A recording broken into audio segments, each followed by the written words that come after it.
ഇവിടെ ചെയ്യാൻ പോകുന്നത് ഒരു എക്സ്പെരിമെൻ്റ് ആണ്. അതിന് വേണ്ട സാധനങ്ങളാണ് ഒരു തീപ്പെട്ടി, ഒരു കുപ്പി ഉജാല വെള്ളം, ഒരു പാത്രം, ഒരു മെഴുകുതിരി. ആദ്യം ഞാൻ ഈ ഉജാല വെള്ളം ഈ പാത്രത്തിലേക്ക് ഒഴിച്ചതിന് ശേഷം കുപ്പി വെച്ച് അടച്ചാൽ എന്തെങ്കിലും സംഭവിക്കുമോ? ശരി, നമുക്ക് നോക്കാം. ഞാൻ ഇവിടെ പരീക്ഷണം ചെയ്യാൻ പോവുകയാണ്.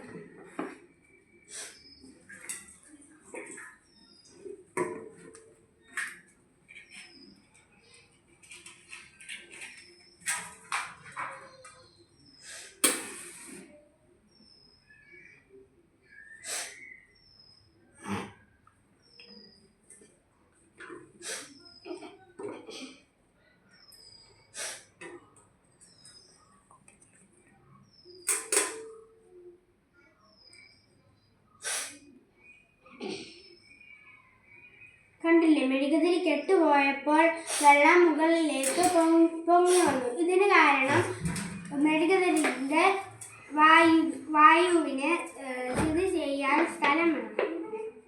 അതുകൊണ്ടാണ് വെള്ളം പൊങ്ങി വന്നത്.